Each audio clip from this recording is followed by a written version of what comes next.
Student ધોરણ 6 હિન્દી વિષયની ફેબ્રુઆરી 2026ની ત્રિમાસિક કસોટીનું સંપૂર્ણ પેપર સોલ્યુશન આવી ગયું છે। તો આજના વિડીયોમાં આપણે સંપૂર્ણ પેપર સોલ્યુશન જોઈશું, માટે વિડીયો પૂરો જોજો, વિડીયોને લાઇક કરજો, તમારા બધા મિત્રો સાથે શેર કરજો। તો ચાલો શરૂ કરીએ આજનો વિડીયો।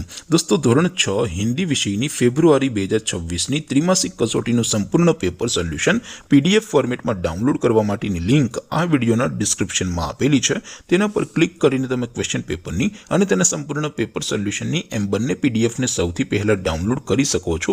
અથવા તો દોસ્તો, પેપર સોલ્યુશનની પીડીએફ ડાઉનલોડ કરવા માટે તમારે ગૂગલ ઉપર સર્ચ કરવાનું છે www.mygkguru.in।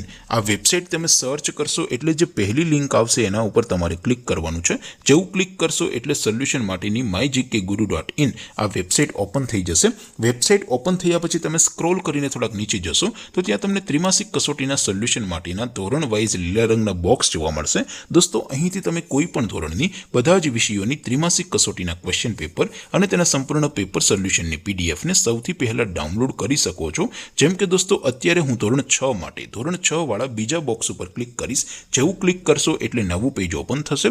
નવું પેજ ઓપન થાય એમાં તમે થોડાક નીચે જશો તો ત્યાં તમને ધોરણ 6 પેપર સોલ્યુશન 2026નું એક બોક્સ જોવા મળશે, જેમાં દોસ્તો નીચે લખેલું છે ધોરણ 6 હિન્દી પેપર। તેની સામે ડાઉનલોડ બટન છે, તો એ ડાઉનલોડ ઉપર ક્લિક કરશો તો ધોરણ 6 હિન્દી વિષયની ત્રિમાસિક કસોટીનું ક્વેશ્ચન પેપર પીડીએફ ફોર્મેટમાં ડાઉનલોડ થઈ જશે। તેની નીચે લખેલું છે ધોરણ 6 હિન્દી સોલ્યુશન। તેની સામે પણ ડાઉનલોડ બટન છે, તો એ ડાઉનલોડ ઉપર ક્લિક કરશો તો ધોરણ 6 હિન્દી વિષયની ત્રિમાસિક કસોટીનું સંપૂર્ણ પેપર સોલ્યુશન પીડીએફ ફોર્મેટમાં ડાઉનલોડ થઈ જશે। તો દોસ્તો, આવી રીતે તમે ધોરણ 6ના બધા વિષયોની ત્રિમાસિક કસોટીના ક્વેશ્ચન પેપર અને તેના સંપૂર્ણ પેપર સોલ્યુશનની પીડીએફને www.mygkguru.in આ વેબસાઇટ પરથી ડાઉનલોડ કરી શકો છો।